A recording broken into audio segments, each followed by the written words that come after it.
আন্তরিক প্রীতি, শুভেচ্ছা ও অসংখ্য অভিনন্দন জানিয়ে আমি এই অনুষ্ঠানে উপস্থিত হয়েছি। আর এই অনুষ্ঠান আমার যাকে কেন্দ্র করে, যিনি আমার মন্দিরকে আলোকিত করে রেখেছেন, সেই মহামায়া দেবী দুর্গার চরণে প্রণাম জানাই। ওং দুর্গে দুর্গে রক্ষণী রক্ষণী স্বাহা। আর মহিষগ্নি মহামায়ে চামুণ্ডে মুন্ড মালিনী আইরাগ্যং বিজয়ং দেহি দেবী নারায়ণী নমস্তুতে। তাহলে আমি বারবার বলেছি, একদিকে নারায়ণ, একদিকে নারায়ণী, অর্থাৎ যেখানে থাকবেন ভগবান বিষ্ণু, থেকে থাকবে বিষ্ণুর শক্তি অর্থাৎ লক্ষ্মী।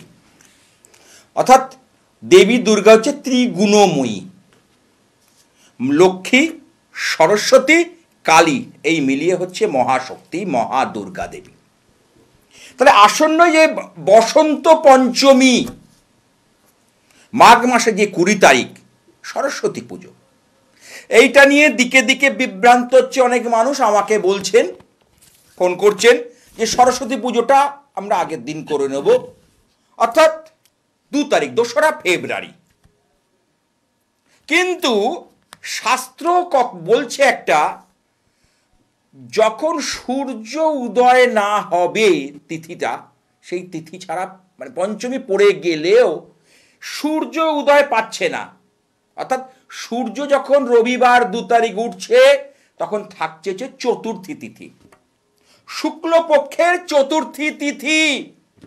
এই চতুর্থী তিথিতে 12টা কততে যেন 47 পঞ্চমী লাগছে।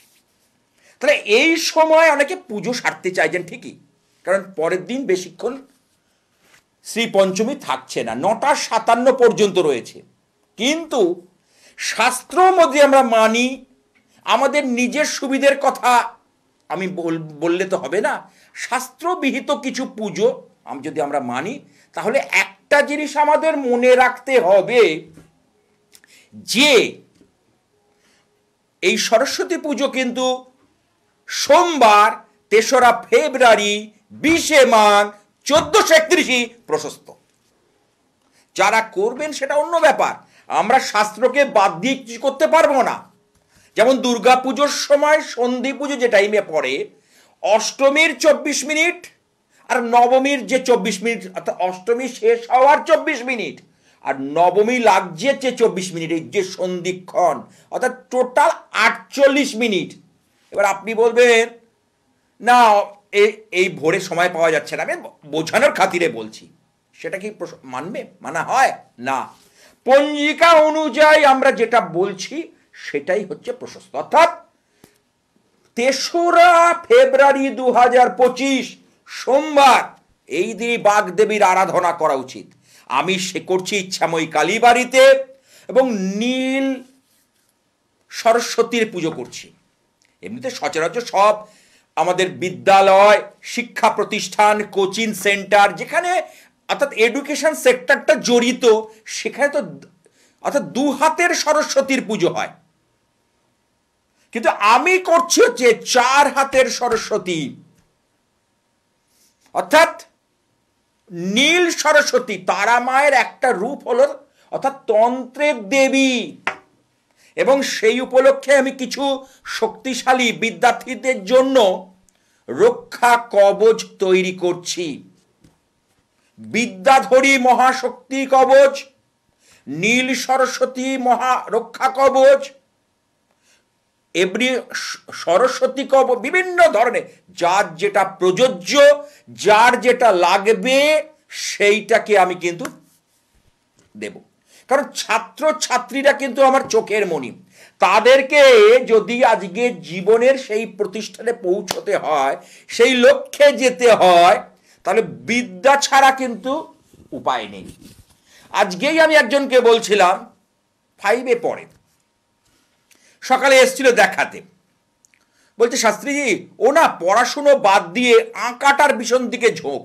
আমি বললাম আঁকা ঝোঁকা তো করবে, দিন পড়ে রয়েছে, শিখুক, কিন্তু এডুকেশনটা কিন্তু আগে মজবুত করতে হবে।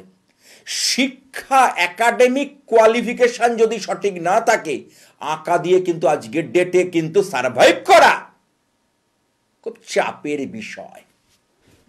আগের দিন চলে গেছে, গান বাজনা নাচ, এখন এডুকেশন ছাড়া খুব মানে, এবং এডুকেশন কিন্তু মামুলি বা সাধারণ মানের এডুকেশন দিয়ে কিছু হবে না।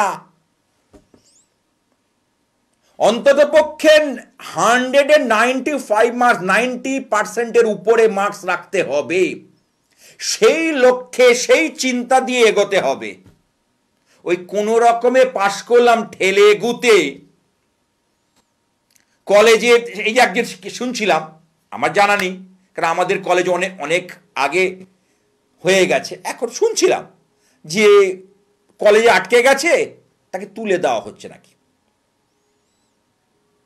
শুনছিলাম আমি, এটা আমার জানা নেই। আমি বলি পড়াশুনোটা কেন তুলে দিতে হবে, কেন ঠেলে তুলতে হবে, কেন নিজের শক্তিতে নিজের যোগ্যতায় ওঠো। তুমি যোগ্য তখনই হবে তুমি সেই জায়গাটা যখন পৌঁছতে পারবে, তাই নাকি? তার মানে তোমার খামতি আছে, তাই জন্য তুমি প্রফেসর বা যারা ফ্যাকাল্টি তাদেরকে রিকোয়েস্ট করতে হচ্ছে না, বা ইউনিয়নের সঙ্গে যোগাযোগ করতে হচ্ছে, ইত্যাদি ইত্যাদি যা যা হয়। কেন করতে হবে? আমি যদি পড়াশোনাটা ঠিকভাবে চালাই, আমার তো কাউকে সাহায্য লাগবে না, আমি নিজেরটা নিজে করে নিতে পারবো। সেই মনোভাবটা তৈরি করার জন্যই কিন্তু আমি ছাত্রছাত্রীদের উদ্দেশ্যে কাউন্সেলিং করি। আমার কাউন্সেলিং কিন্তু এই উদ্দেশ্যে আমার একটা রক্ষা কবচ মানে যে সে বিশাল কিছু হবে তা নয়, রক্ষা কবচটা সাপোর্ট। আর আমার কাউন্সেলিং অর্থাৎ জীবন যুদ্ধে চলার জন্য কি করা উচিত আর কি করা উচিত নয়, তার জন্য আমার একটা কানেকশন থাকে। এই জন্য আমি এই বিশেষ তিথিতে এবং সরস্বতী পুজো মিটে যাওয়ার পর 7ই ফেব্রুয়ারি আমি আপনারা জানেন আমি কামরূপ কামাখ্যা ধামে যাত্রা করছি। সেই নীলাচল পর্বতে, অর্থাৎ নীলাচল পর্বতে নীল সরস্বতীর পুজো করলেও কিন্তু ভালো হয়। নীলাচল পর্বতে যিনি মধ্যমণি, তিনি হলেন কামাখ্যা দেবী, মহা কামাখ্যা দেবী। হ্যাঁ, কি আছে একটু দেখে নি। হ্যালো হ্যালো হ্যালো, হ্যাঁ একটু হ্যালো, হ্যাঁ বলছি পাঁশকুড়া থেকে সুজন ঘোড়ই। কোথা থেকে? পাঁশকুড়া। পাঁশকুড়া, জোরে বলো, ফোনটা রিসিভারটা মুখে নিয়ে শোনা যাচ্ছে না। আচ্ছা, সুজন ঘোড়ই। হ্যাঁ, এবার পরিষ্কার শোনা যাচ্ছে। আমি একটু বলবো এসিড একটু চালিয়ে দেওয়ার জন্য। জন্ম তারিখ?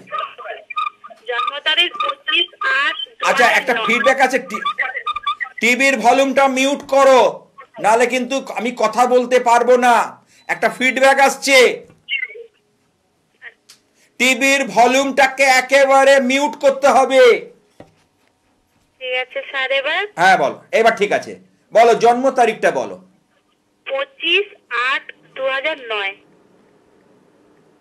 সময় বলো। সময় রাত্রি 12টা। রাত 12টা 7 12টা না 12টা 1 12টা 2? 12টা বাজতে 2 মিনিট বাদ। আচ্ছা, তার মানে হচ্ছে 23টা 58, তাই তো? মানে হ্যাঁ জন্মস্থান কোথায়? মেদিনীপুর? হ্যাঁ, মেদিনীপুর। আমার অনুষ্ঠান দেখা হয়? হ্যাঁ হ্যাঁ কতদিন ধরে দেখছো? স্যার অনেকদিন। আচ্ছা, ওর ছেলের জন্ম বার হচ্ছে, কি নাম বললে ছেলের? সুজন ঘোড়ই।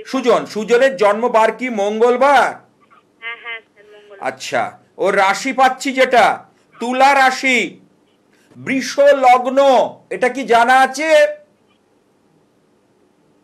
স্যার ওর জন্মকুষ্ঠি তো করা আছে। জন্মকুষ্ঠি কি করেছো ওর? হ্যাঁ স্যার, করেছি। আচ্ছা, ওই সুজনের কিন্তু সুজন হচ্ছে তোমার বৃষ রাশি লগ্ন এবং তুলা রাশির জাতক, অর্থাৎ শুক্র গ্রহের একটা ভাইব্রেশন ওর মধ্যে রয়েছে, শুক্র গ্রহ। ঠিক আছে, এই যে আঁকা, গান শোনা, নাচ ইত্যাদির প্রতি ওর একটা কিন্তু অনুরাগ থাকবে। কিন্তু ওর যেটা পাচ্ছি লেখাপড়ার ক্ষেত্রে কিন্তু খুব একটা সুবিধে পাচ্ছি না। হ্যালো, হ্যাঁ হ্যাঁ স্যার, ঠিক বলেছেন। আমি যেটা বলবো তার বাইরে কিছু হবে না। আমি কলকাতার ধর্মতলা থেকে বলছি, আর তুমি ফোন করেছো পাঁশকুড়া, মেদিনীপুর, তাই তো? ওটা কোন মেদিনীপুর পড়ছে? পশ্চিম মেদিনীপুর? পশ্চিম মেদিনীপুর। হ্যাঁ, না না, পূর্ব পূর্ব মেদিনীপুর। আচ্ছা, যাই হোক, তা এইখানে বলি ওর পড়াশুনো আছে, যেহেতু সামনে সরস্বতী পুজো, আমি ছাত্রছাত্রীদের উদ্দেশ্যে বলি, মেসেজ দিই, লেখাপড়াটাকে কিন্তু গুরুত্ব দিয়ে ভাবা উচিত আজকের ডেট, যা দিনকাল পড়েছে, কেমন? এবং কারণ ওর এখানে বুধ ঠিক আছে, পঞ্চমপতি বুধ পঞ্চমে, কিন্তু ওর কাল সর্পদোষ ওকে কিন্তু সর্বক্ষেত্রে বাধা বিপত্তি নিয়ে আসবে, মাঝে মধ্যে মাথাটা বিগড়ে দিচ্ছে, মিলিয়ে নাও আমার কথা, যার জন্য চঞ্চল অস্থির, কথা শুনছে না, তোমার সঙ্গে মাঝে মধ্যে বাক বিতণ্ডায় জড়িয়ে পড়ছে। হ্যালো, হ্যাঁ স্যার, ঠিক বলছেন। কথাগুলো বলো। হ্যাঁ এবং ও যেটা চাইবে তৎক্ষণাৎ সেটা দিতে হবে, না দিলেই ওর কিন্তু মুখ ভার হয়ে যায়, রেগে যায়। হ্যাঁ যাই হোক, সেটা পরে কথা। ওর কিন্তু এই যে বর্তমানে যে জায়গাটা, ওর কিন্তু খুব খারাপ নেই, সামান্য কিছু বাধা আছে, এটাকে যদি ক্লিয়ার করে দেওয়া যায় তাতে কিন্তু আগামী দিন, কারণ বৃহস্পতিটা নিচস্থ হয়ে রয়েছে মকরে, বৃহস্পতিকে একটু চাঙ্গা করে দিতে হয়, বুধ ঠিক আছে, মঙ্গলও দ্বিতীয় ঠিক আছে, রবি নিজের ঘরে আছে, শুধু শনিটাকে, দুটো জায়গা, বুধ আর শনিকে যদি চাঙ্গা করে দেওয়া যায়, আগামী দিন ওর উজ্জ্বল ভবিষ্যৎ হবে বলে আমি মনে করি। বলো, এবার তুমি শেয়ার করো স্যার, এবার কি করবো আপনি বলে দিন। কি করবে। ওকে একটা বিদ্যাধরী মহারক্ষা কবচ, এই যে সরস্বতী পুজো আসতে চলেছে, আর মাত্র কয়েকটা দিন বাকি, হ্যাঁ হ্যাঁ তারপর তো আমি চলে যাচ্ছি কামরূপ কামাখ্যা ধাম, আসাম রাজ্যের অন্তর্গত গৌহাটির নীলাচল পর্বত, ঠিক আছে? তা সেইখানে এটা যদি তুমি মনে করো, তাহলে আমি, তুমি যদি ইন্টারেস্ট থাকো, তাহলে আমার ফোন নাম্বারটা রেখে দাও, 9874244916। হ্যাঁ হ্যাঁ, অনুষ্ঠান হয়ে যাওয়ার পর যোগাযোগ করো, আমি তোমাকে পুজো পাঠ করে একদম বাড়ি পর্যন্ত, যারা যারা নিতে চাইছেন বা নিতে নিতে আগ্রহী প্রকাশ করছেন, শুধু কিন্তু সরস্বতী যন্ত্রম বা রক্ষা কবচ নয়, তার চারটাকেও দেখা দরকার আছে। এটা কিন্তু অনেকে প্রশ্ন করবে, সরস্বতী, আমাকে কিন্তু আপনারাই বলবেন যে সরস্বতী কবচ কত করে, এটা কিন্তু ওই মুড়কি বিক্রি করার সাবজেক্ট নয়। আমি যেহেতু সরস্বতী পুজো তৈরি করছি, এবার কোনটা করব, বিভিন্ন ক্রিয়া রয়েছে তন্ত্রের, কোনটা করব সেটা নির্ভর করে তার জন্ম ছকের উপর। ঠিক আছে, ভালো থেকো। জন্ম ছকই শেষ কথা বলে, আমি সব সময় বলি জন্ম ছক কিন্তু শেষ কথা বলবে। এই যে গোচর, আমি বারবার বলি যে 5 তারিখ যে বৃহস্পতি কি হচ্ছে, ডাইরেক্ট হয়ে যাচ্ছে, বৃহস্পতি বক্রতা ত্যাগ করে মার্গী গতি লাভ করছে। এই যে বৃহস্পতি 120 দিন মতো বক্রী ছিল, বক্রী অবস্থায় ছিল, এইবার কিন্তু আস্তে আস্তে ভালো ফলের দিকে যাবে। আমি ওভারঅল বলছি, এবার যার যেরকম জন্মছকে স্ট্যামিনা, তার সে তো কতটা ভালো ফল পাবে, এ বিষয়ে কোনো ইয়ে নেই। হ্যালো, হ্যালো, হ্যাঁ, কোথা থেকে? আমি লিলুয়া থেকে বলছি। লিলুয়া, হ্যাঁ বলো, হ্যাঁ, কার সম্পর্কে জানবে? আমি আমার ভাইপো সম্পর্কে জানি। আমার অনুষ্ঠান দেখা হয়? হ্যাঁ, আপনার অনুষ্ঠান আমি দেখি, দুটো চ্যানেলে, নাম বলছি না, নাম বলবে না। আমি দেখি। বাহ, খুব বুদ্ধিমান, ইন্টেলিজেন্ট। এই যে একটা চ্যানেলে বসে আরেকটা চ্যানেলের নাম বললেন না, এটা সত্যি তুমি খুব বুদ্ধিমতী। বলো, আচ্ছা, ভাইপোর জন্ম তারিখটা যদি বলো। আমার ভাইপোর জন্ম তারিখ 26/6/1996। সময় বলো। সময় হচ্ছে রাত্রি 2:45, রাত্রি 2:45, মানে AM আর কি। হ্যাঁ বুঝেছি। সেটা কি 25 তারিখ পার হয়ে 26 তারিখ শুরু হচ্ছিল? হ্যাঁ হ্যাঁ হ্যাঁ হ্যাঁ, হ্যাঁ হ্যাঁ। ও রাশি হচ্ছে, এখানে যেটা পাচ্ছি, তুলা রাশি, বৃষ লগ্ন। বৃষ লগ্ন। হ্যাঁ, ঠিক আগের মতনই। ওর কেরিয়ার বা কর্মজীবন নিয়ে প্রশ্ন আছে, কাজের জায়গা নিয়ে, হ্যাঁ কি না বলবে। আর তার সাথে বিয়ে। হ্যালো, আমার বিয়েটাই দেখো, নিয়েই আমার। প্রথম কথা বলি, ওর লগ্নে মঙ্গল, ও রাশিচক্র গিয়ে এই মঙ্গল সপ্তম ঘর, অর্থাৎ বিয়ের জায়গাতে হিট করছে, মঙ্গল গিয়ে সপ্তমে হিট করছে, এইটা কিন্তু একটা কিন্তু শুভ ইন্ডিকেশন দিচ্ছে না বিয়ের ক্ষেত্রে। ছেলেদের বিয়ের ক্ষেত্রে যে গ্রহটা জরুরি ভালো থাকা সেটা হচ্ছে শুক্র গ্রহ, ভেনাস। সেই শুক্র গ্রহ কিন্তু যথেষ্ট ভালো আছে। শুক্র গ্রহ যদিও বক্রী রোহিণী নক্ষত্রে, ওর একাধিক কিন্তু সম্পর্ক জনিত সমস্যা আসবে। হয়তো নিজেকেও সাবধান রাখছে ঠিকই, এই ব্যাপারটা হবে। আর পঞ্চমে রাহু, রিলেশনের কিন্তু এর আগে কোনো রিলেশন বা যোগাযোগ বা বিয়ের কথাবার্তা হয়ে কেটে গেছে, কিছু পাচ্ছ দেখো তো। না না, সেই প্রশ্নটা এখনো আসেনি, কিন্তু আমরা বিয়ে মানে কি বলুন তো দিতে চাই। ওর দেখুন শারীরিকটা দেখুন। এবার বলি শারীরিক দেখবো ষষ্ঠে, আমি বলে দিই, তুমি বলতে হবে না। দেখো এই যে ষষ্ঠ ভাব, ঠিক আছে, তাহলে ষষ্ঠপতি শুক্র, শুক্র এখানে মঙ্গলের সঙ্গে কানেক্ট করেছে এবং মঙ্গল দ্বাদশপতি, যার জন্য শরীরের জায়গাটা নিয়ে কিন্তু একটা চিন্তার বিষয়। শরীর নিয়ে আগামী দিন বর্তমানেও ফেস করবে, আগামী দিনও কিন্তু একটা চিন্তার একটা আবেশ দেখতে পাচ্ছি। হ্যাঁ কি না বলো? না, দীর্ঘদিন ধরেই তো এমনি অসুস্থ না। আরে সেটাই তো বলে দিলাম, আগামী দিন এই যে নার্ভের সমস্যা, এখন কিন্তু নার্ভের সমস্যা উত্তরোত্তর বাড়ছে। এই যে অনেকের ইনসমনিয়া অর্থাৎ ঘুম, নিদ্রাহীনতা, ঘুম হয় না, এটা নার্ভের কারণে হয়। অনেকের ক্ষেত্রে এগুলো দেখা যায়। আমি বলিনি, অনেক বয়স্ক ব্যক্তি আছে দেখবেন, আমি বয়স্কদের বেশি হয়তো, তারা তারা কিন্তু বিছানায় রাত্রিবেলায় শুলেই ঘুম এসে যায়। আর অনেকে আবার স্লিপিং পিল নিতে হয়। কারণটা কি? হ্যাঁ বলো, কি বলছিলে? আমি বলছিলাম যে দীর্ঘদিন ধরে ও নার্ভাস ইস্যু। এর জন্য কোনো ট্রিটমেন্ট চলছে? না না, বলছি কি আমরা মানে ওর ম্যারেজ কি আছে লাইফে? না, এই নার্ভের কারণ আমাদের যে জেনিটাল অর্গানগুলো রয়েছে না, রিপ্রোডাক্টিভ সিস্টেম অর্থাৎ প্রজনন যে ক্ষমতা, এগুলো নার্ভের থেকেই তো আসছে, ব্যাপারটা রিলেটেড। এবং এই নার্ভের ব্যাপারটা না ঠিক করলে আগামী দিন এই যে জেনিটাল অর্গানের অর্থাৎ গুহ্য দেশে কিছু সমস্যা কিন্তু তৈরি করবে। এই বিষয়ে আমি বলবো বাড়তি সতর্কতা নেওয়া প্রয়োজন আছে। এবং সেটাতে কি সতর্কতা, কিছু কিছু আমি বলে দিচ্ছি, কিছু কিছু মেডিসিন আছে আয়ুর্বেদিক, সেগুলো ডাক্তারের সঙ্গে কনসাল্ট করে, এবং কিছু কিছু আমাদের মেডিটেশন আছে, আমরা এগুলো দিয়ে থাকি।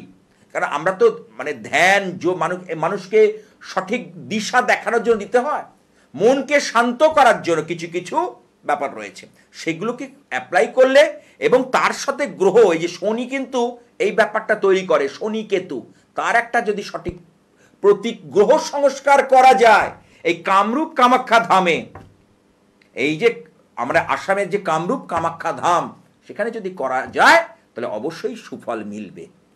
আমি আমার কোশ্চেনটা হচ্ছে স্যার, বলছি ওর ম্যারেজ আছে, লেট ম্যারেজ কি? অবশ্যই আছে, কিন্তু আমার কথা তুমি বোঝুনি মনে হয়। হ্যাঁ বুঝতে পেরেছি, আপনি প্রতিকার নিয়ে প্রতিকার শুধু কিন্তু আমি কিন্তু গ্রহ সংস্কারের কথা বলিনি।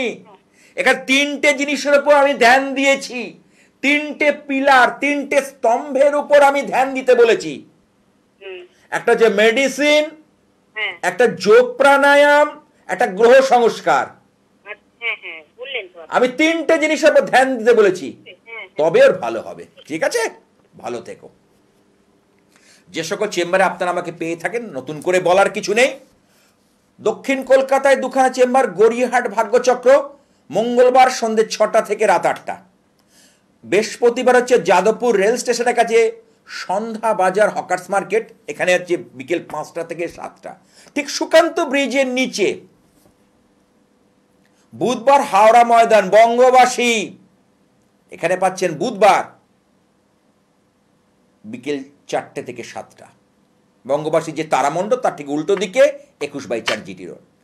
দমদম নাগের বাজার এবং কাছে ডায়মন্ড প্লাজা যে শপিং মল, তার ঠিক সন্নিকটে ইচ্ছাময়ী কালীবাড়ি। আপনারা অবশ্যই ফোন করে ভালো করে জেনে আসুন। জীবনের যে কোনো জটিল কঠিন সমস্যায় যদি পাজেল হয়ে যান, যদি আটকে যায় পথ, তাহলে কিন্তু আমার ফোন নাম্বারটা রেখে দিন। যারা মনে করছেন যে কঠিন থেকে কঠিন সমস্যা, কারণ এখানে কোনো আলগা বিজ্ঞাপন নয়, আলটাপকা মন্তব্য নয়, টোটাল হচ্ছে বিজ্ঞানসম্মত জ্যোতিষ এবং টোটাল মানুষকে কাউন্সেলিং এর দ্বারা মানুষকে সঠিক দিশা দেখানো, এটাই হচ্ছে আমার লক্ষ্য। কোনো উপহারে উপঢৌকন, দেখুন কোনো ব্যাপার নেই, আমি বলি না। কেউ বলছে আপনি আগে আসুন, কাজ করবেন, পয়সা দেবেন, হ্যাঁ না স্যানা, নানা রকম বিভ্রান্তিমূলক কথা। না, আমার সব চলবে না। আপনি ঘুরে আসুন, সেখানে আগে যান। আরে বাবা, দেবে কোত্থেকে? যেখানে জলটা কিনে খেতে হয়, যেখানে টয়লেট গেলে টাকা লাগে, এত সহজ। কিন্তু মানুষ ওই চটকদারি কথাটা ভালোবাসে। আমি সাচ্চা কথা বলছি, আচ্ছা লাগছে না।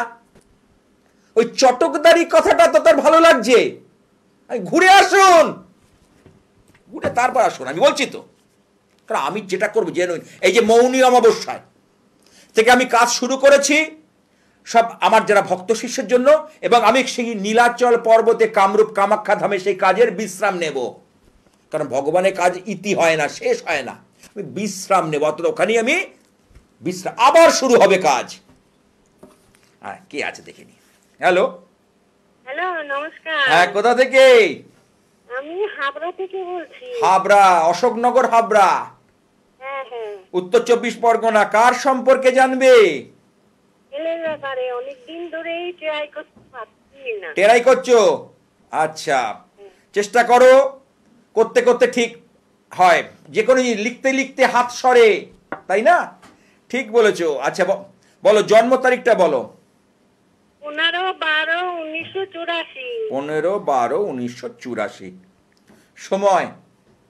সময় রাত 11টা 10। টিভিতে তুমি যে ট্রাই করছো, টিভিতে তো সব কথা জানতে পারবেন। অনেকেই ভাবছে টিভিতে আমি সব জেনে নেব। আমি তো কয়েকটা বিশেষ, এই যে আগের ছেলেটাকে বিয়ের কথাটা বললাম, তার কর্ম আছে, শরীর স্বাস্থ্য কিভাবে ভালো হবে, তার জন্য তো এগুলো কাউন্সেলিং করতে হয়। চেম্বারে না আসতে পারলেও অনলাইনে আমার কাউন্সেলিং আছে, সেটা অবশ্যই চার্জেবল। এগুলো তো টিভি অনুষ্ঠানে হয় না ডিটেলস, কারণ আমার তো টিভি অনুষ্ঠানে আমি একটা আভাস দিতে পারি। চুলচেরা বিশ্লেষণ করতে গেলে আমাকে এটা রাস্তা নিতে হবে। হ্যাঁ হ্যাঁ হ্যাঁ। ঠিক আছে। আচ্ছা, জন্মবার হচ্ছে শনিবার। হ্যাঁ হ্যাঁ হ্যাঁ। আচ্ছা, ওর কাজকর্মের ব্যাপার নিয়ে প্রশ্ন আছে। সিংহ রাশি, ওর তো সামনে এই মার্চের এন্ডের দিকে ওর শনির ধাইয়া লাগছে। আগামী 30 মাস ওকে সতর্ক থাকতে হবে। এই বছর মার্চের শেষের দিকে, মানে 2025-এর মার্চের শেষের দিকে শনির ধাইয়া লাগছে। 2.5 বছর 30 মাস ওকে সতর্ক থাকতে হবে। শুধু সতর্ক না, বাড়তি সতর্কতা অবলম্বন করতে হবে। কারণ শনি কিন্তু ওকে কিন্তু খুব একটা ভালো জায়গায় নেই। সেই নিরিখে কথাটা বলছি। আজকে শনির অবস্থান যদি ভালো থাকতো আমি এই কথাটা বলতাম না। কেমন? হ্যাঁ, বিয়ের ব্যাপার জানতে চাইছো, তাই তো? দেখো, বিয়ের লট হচ্ছে রবি। এখানে রবি কোথায় বসে আছে দেখো? দশমে। তাহলে দশমে মঙ্গল, কারণ রবি হচ্ছে অগ্নিতত্ত্ব, মঙ্গল হচ্ছে অগ্নিতত্ত্ব।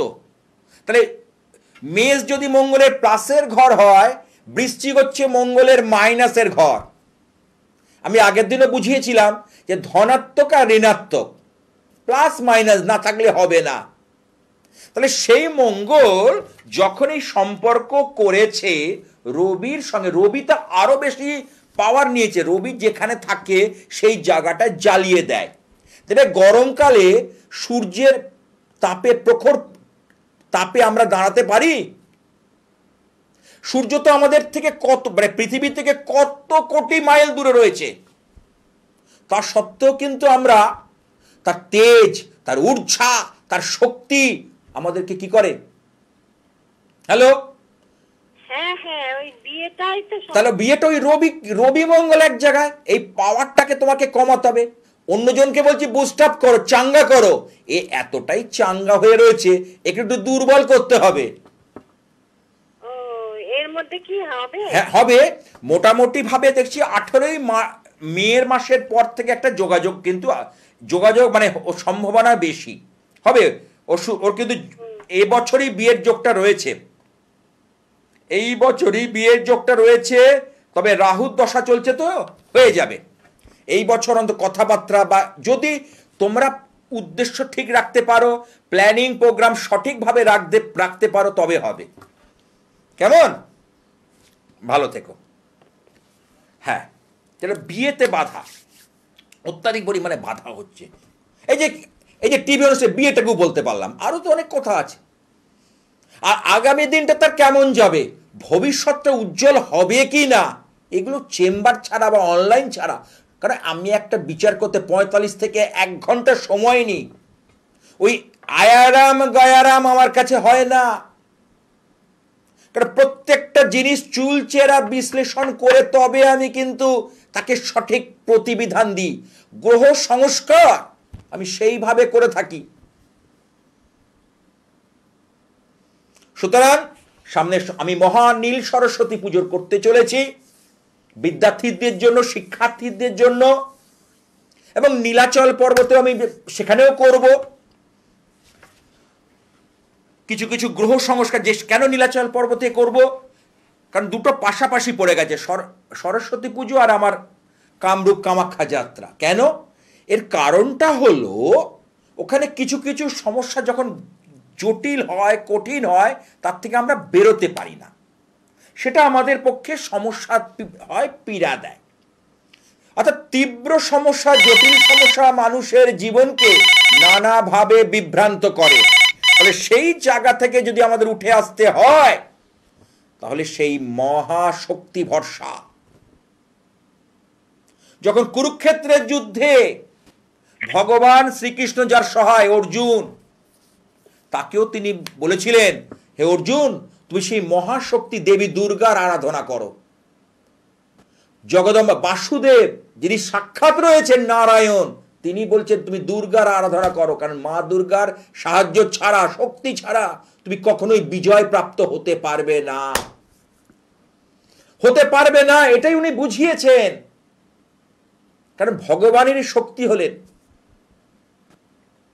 কি আছে একটু দেখে নি। হ্যালো হ্যালো স্যার, আমি আমার সামনে জানতে চাই স্যার। আচ্ছা, কোথা থেকে বলছো? বাড়ি থেকে। বালি। অনুষ্ঠান দেখা হয়? হ্যাঁ, দেখা হয়। কতদিন ধরে দেখছো? অনেকদিন হয়ে গেছে। আচ্ছা বলো, তোমার নামটা বলো। আমরা ফোন পাই না, অনেকদিন ভাই আজকে পেলাম। সেটা একটা তো মানে অভিযোগ পাল্টা অভিযোগ থাকেই, কারণ পশ্চিমবঙ্গের ঘরে ঘরে মানুষ এই অনুষ্ঠানটা দেখে, জেলায় জেলায় অনুষ্ঠানটা ছড়িয়ে পড়ছে। শুধু টেলিভিশন চ্যানেল নয়, ইউটিউব, ফেসবুকের মাধ্যমে অনুষ্ঠান দেখতে পাই স্যার, আপনাকে ইউটিউবে দেখতে পাই। ইউটিউবে দেখতে পাও, বাহ। দেখো, তুমি কি ইউটিউব দেখছো না টিভি দেখে ফোন করছো? আরে আজকে টিভিতে দেখছি স্যার, সিটিভিএন এর চ্যানেলে। আচ্ছা বলো, জন্ম তারিখটা বলো। বুঝি স্যার, আমার জন্ম তারিখ 15 নভেম্বর 1990। সময়টা বলো। সময় হলো 11:50 AM সকাল। তোমার জন্মবার কি বৃহস্পতিবার? হ্যাঁ স্যার। তোমার তুলা রাশি এবং মকর লগ্ন। তুমি কাজের জায়গা নিয়ে প্রশ্ন আছে, তাই তো? হ্যালো, আমি স্যার বলছিলাম স্যার, আমি কাজ করছিলাম, হঠাৎ করে কাজটা বন্ধ হয়ে গেছে এখন। একদম, মানে কাজে কেন বন্ধ গেল শোনো, কথা বলি। তোমার দশমপতি শুক্র, সেই শুক্র কানেকশন হয়েছে একাদশে, খুব ভালো। এই 28শে জানুয়ারি থেকে শুক্র সরেছে, মিনে গেছে, মিন। আমি বলেছি, আমি এর আগে কিন্তু বলে গেছি, আমি গোচরগুলো বলে বলে একদম গোচর এবং তার সাথে জন্মকালীন ছকটাকে মিলিয়ে বলি। তাহলে 28শে জানুয়ারি শুক্র মিনে গেছে, তাহলে তোমার এখানে বলি ষষ্ঠে শুক্র অবস্থান করছে। এই কাজ যেটা গেছে সেটা হচ্ছে রাহুর কারণে, বুঝতে পেরেছো? হ্যাঁ স্যার। এই কারণে। কি বলছো? না, লোহা পড়লে শনির কাজ করে। শনিটা তো লগ্ন ঠিক করেছে, যে দিয়ে যদি পড়ে থাকো এটা ভুল কিছু না, কারণ তোমার মকর লগ্ন তো, দ্বাদশে শনি, দুস্থানে শনি। লোহা পড়েছো, ধাতু পড়েছো, ঠিক আছে, কিন্তু লোহাতে অতটা কাজ হয় না। অতটা ভালো সুবিধে পাওয়া যায় না। আমার কথাটা বোঝাতে পারলাম? হ্যাঁ হ্যাঁ স্যার ঠিকই বলেছেন। হ্যাঁ, না লোহাতে অতটা ভালো হয় না। ঠিক আছে, তোমার এখানে যেটা আমি দরকার আছে শনির একটা গ্রহ সংস্কার, কারণ শনির জন্য এমএসিস দিয়েছে স্যার। এমিথিস্ট দেখো, এমিথিস্ট হচ্ছে সাবস্টোন, এমিথিস্ট হচ্ছে সাবস্টোন, অর্থাৎ স্টোনের পরিবর্তে দুধের স্বাদ ঘোলে মেটানো, সেটা হচ্ছে এমিথিস্ট। এইভাবে বুঝিয়ে কেউ বলবে না, এইভাবে ভেঙে ভেঙে কেউ কথা বলবে না। তুমি ঘুরে এসো, আমি বলছি তো। এমনিতে তুমি পারোনি হয়তো একটা নীলা নেওয়া তোমার পক্ষে, কারণ নীলার তো অনেক দাম। হ্যাঁ ঠিক করেছো, তার সঙ্গে আমি বলবো আর তোমার পাথর দরকার নেই, তুমি একটা গ্রহ শনিদেবের জন্য, গ্রহরাজের জন্য একটা রক্ষা যন্ত্রম করিয়ে নিও। হ্যাঁ, এটা তোমার ভালো হবে। আর লগ্নে রাহু তোমার বিবাহিত জীবনটাকেও কিন্তু নষ্ট করবে। এই লগ্নে রাহু থাকলে শরীর ভালো যায় না। না না না, কি করে হবে? কাজকর্ম ছাড়া আজকের ডেটে চলবে? এক এককে এক, হ্যাঁ, দু এককে দুই, না করবে না, উচিত নয়। যারা যারা এস্টাবলিশ হতে পারছে না তারা না বিয়ে করে কি হয় বিয়ে না করলে? আমি এটা বলি, কেন বলি, আজকের ডেটে মানে আজকে যা 2025 সালে যা জিনিসপত্রের দাম, 2035 সালে তা আরো বেশি বাড়বে। আমার রোজগার তো সেই অনুপাতে বাড়ছে না, আমি রেশিওতে কি বাড়ছে? তাহলে এইবার তুমি একজনের দায়িত্ব নেবে, সেটাকে কতটা তুমি ফুলফিল করতে পারবে তাদের, কারণ সংসার চালানো কিন্তু আজকে খুব চাপের হয়ে যাচ্ছে। প্রথম হয়তো ভালো লাগবে, আগামী দিনে সমস্যা আসতেই পারে। ওই জন্য নিজের জন্ম ছকটাকে তুমি দেখাও, তুমি কর্ম করবে, তুমি বিয়েও হবে তোমার, কিন্তু সেটা একটা অভিজ্ঞ একজন অ্যাস্ট্রোলজারকে দেখাও, তার পরামর্শ মতো চলো। নালে ঘরে বসে টিভিতে তুমি ভাবলে আমি জেনে নিলাম আর আমার ভাগ্য বদলে যাবে, এ কেউ পারবে না, এ কোনো জ্যোতিষীর পক্ষে সম্ভব নয়। আমি দায়িত্ব নিয়ে বলছি। তুমি ভাবছো ঘরে বসে আমি ওনাকে ফোন করব আর আমার ভাগ্যের চাকা ঘুরে যাবে, XYZ যেই হোক না, তার জন্য তোমার সঠিক কর্মটা করতে হবে। গীতায় ভগবান বলছেন, কর্মযোগ বলে একটা অধ্যায় রয়েছে শ্রীমদ্ ভগবত গীতায়, যে কর্ম করো, ওর ফলের আশা করো না।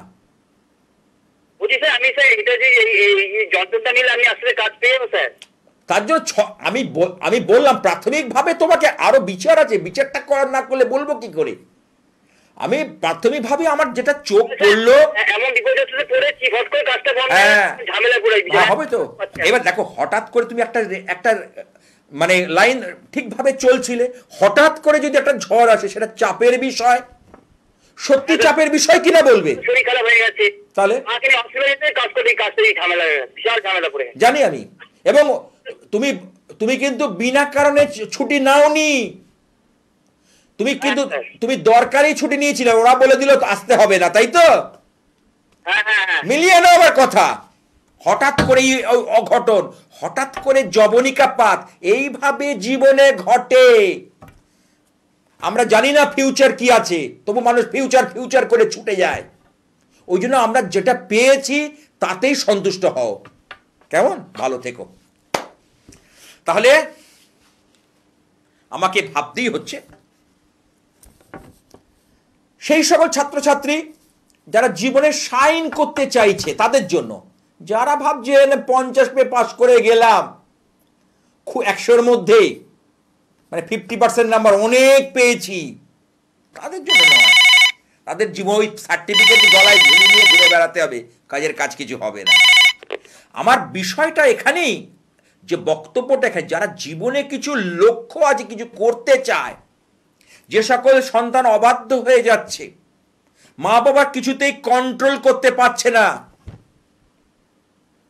মা বাবাকে জ্বালিয়ে পুড়িয়ে শেষ করে দিচ্ছে। সেদিকে একজন ভদ্রমহিলা এসে বলছে, কাঁদছে তার ছেলেটার জন্য, 20 বছরের ছেলে, কোন বেপরোয়া মনোভাব, ডোন্ট কেয়ার মনোভাব। আমরাও তো ওই বয়সটা পার করেছিলাম, আমাদের কিন্তু ওই চিন্তা ছিল না। মা বাবার কথা কিন্তু বাবা মানে রাত হয়ে ডাকলে কিন্তু আমরা চলে আসতাম। কোথায় যাচ্ছি বলে যেতে হতো, তখন ফোনের প্রচলন এত ছিল না। হ্যালো, হ্যাঁ হ্যাঁ নমস্কার দাদা। হ্যাঁ, কোথা থেকে বলছো বলো? আমি বাঁকুড়ার থেকে বলছি। আচ্ছা, আমার অনুষ্ঠান দেখা হয়? হ্যাঁ, আপনার অনুষ্ঠান দেখা হয়। আচ্ছা, কেমন লাগে? অসাধারণ। যাক, তাহলে মা কামাখ্যার আশীর্বাদী হাত তোমারও তোমার পরিবারের মাথায় ঝরে পড়ুক হ্যাঁ হ্যাঁ দাদা। বা স্পর্শ করুক। খুব ভালো থেকো, রোগবালাই দূরে যাক, আর গ্রহ শান্তি হোক, গৃহ শান্তি হোক, বাস্তু শান্তি হোক। হ্যাঁ বলো, আমি একটু আমার ছেলের সম্বন্ধে। ছেলের নামটা বলো। সুমন দত্ত। সুমনের জন্ম তারিখটা যদি বলো। 20-9-2001। সময়টা বলো। রাত্রি 8টা 16, বাঁকুড়া। ওর জন্মবার কি বৃহস্পতিবার? হ্যাঁ, বৃহস্পতিবার। ওর রাশি হচ্ছে তুলা রাশি, মেষ লগ্ন। হুম। ওর হচ্ছে তুলা রাশি, মেষ লগ্ন।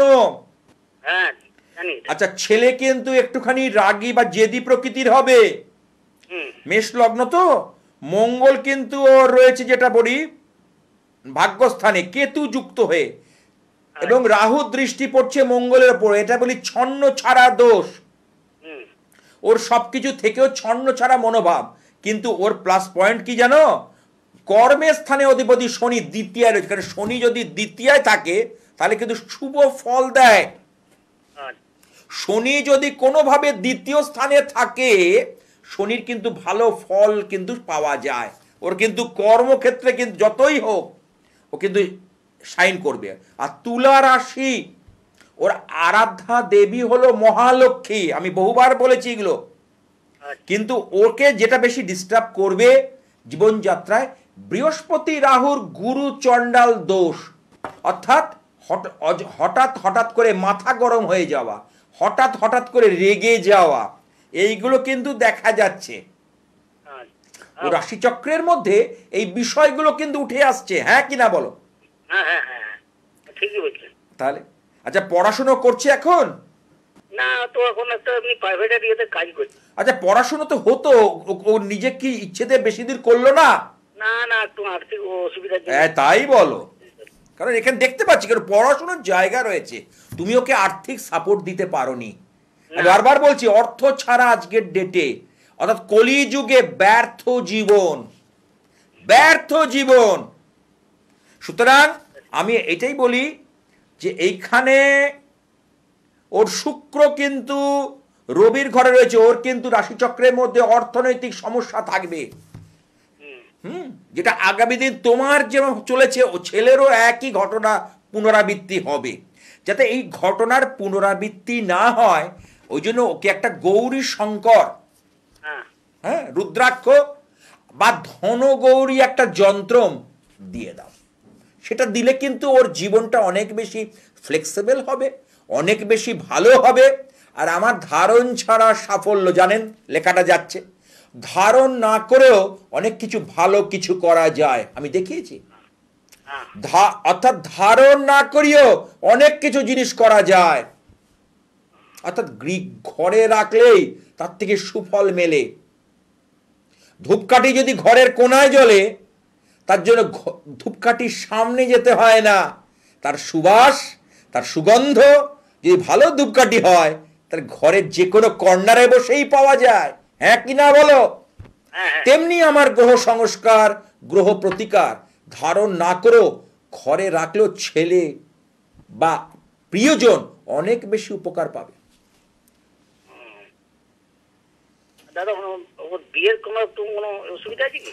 বিয়ের ক্ষেত্রে এই জন্য বিচার করতে পারো। বিয়ের জন্য বলিস, শুক্র রয়েছে, শুক্র এখানে, হ্যাঁ, বিয়েটা একটু দেওয়ার আগে একটু ভাবনা চিন্তা করে পদক্ষেপ নেওয়া উচিত। রবির ঘরে শুক্র তো, নচেত ওর পরবর্তী সময় এই সমস্যাগুলো তৈরি করবে। মানে বিবাহিত জীবনে, শুধু বিবাহিত জীবন মানে ঝগড়াঝাটি বলছি না, পারিবারিক শান্তি বলছি না, এখানে নার্ভ ঘটিত কিছু সমস্যা, শারীরিক সমস্যা বিয়ের পর থেকে তৈরি করবে। বিয়ের 2 বছর 3 বছর সেটা কিন্তু আগামী দিন সত্যি কিন্তু কঠিন ব্যাপার। ঠিক আছে, ভালো থেকো। তাহলে এই কামরূপ কামাখ্যা ধামে যে সকল আমি এই যন্ত্র তৈরি করছি, গ্রহ দোষ খণ্ডন করব এবং জটিল কঠিন সমস্যার সমাধান করব। জটিল আর কঠিন কিছু কিছু, সেদিনকে একটা যেমন সমস্যা পেয়েছি যে যাদবপুর এসেছিল সোনারপুর থেকে, এক ভাই এক বোন, মা বাবা ছিল, বাবা মারা যায়, মায়ের কিছু জমি জমা রয়েছে মানে বাবার নামে, সেটা ছেলেমেয়েরা মাকে দিতে রাজি হচ্ছে না। মা বলছে না, আমার হাজবেন্ডের প্রপার্টি, আমি ওখান থেকে চাই। এই সোনারপুরে যাদবপুরে বসেছিল বেশ, এই নিয়ে দ্বন্দ্ব।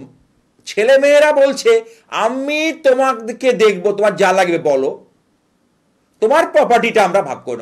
মা মানতে নারাজ। মা বলছে আমি যে কদিন বাঁচবো তোদের হাত তোলা হয়ে বাঁচবো কেন?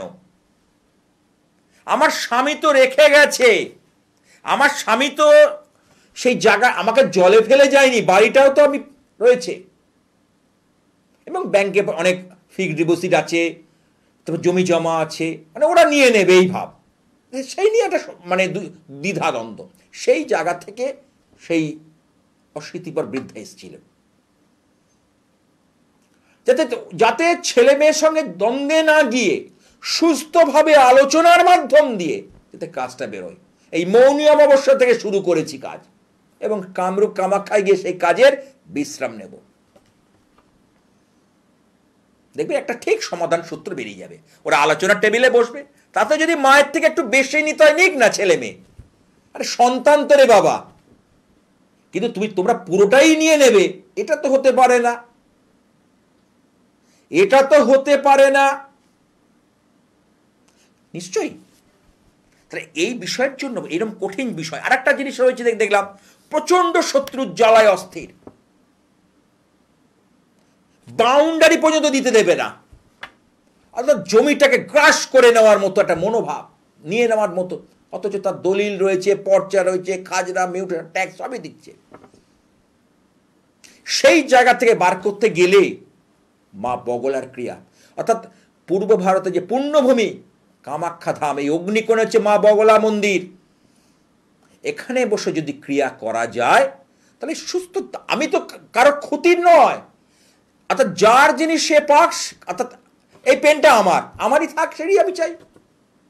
আমি তো তোমাকে কোনো হার্ম করছি না, তোমার কোনো ক্ষতি করছি না, কিন্তু তুমি আমার পেনটাকে নিয়ে টানাটানি করছো, এটা তো আমি মানবো না। আমার জিনিসটা যদি টানাটানি, এই সকল বিষয়। অনেক সময় দেখা যায় যে দুজনের সম্পর্কের মধ্যে তৃতীয় ব্যক্তির আবির্ভাব।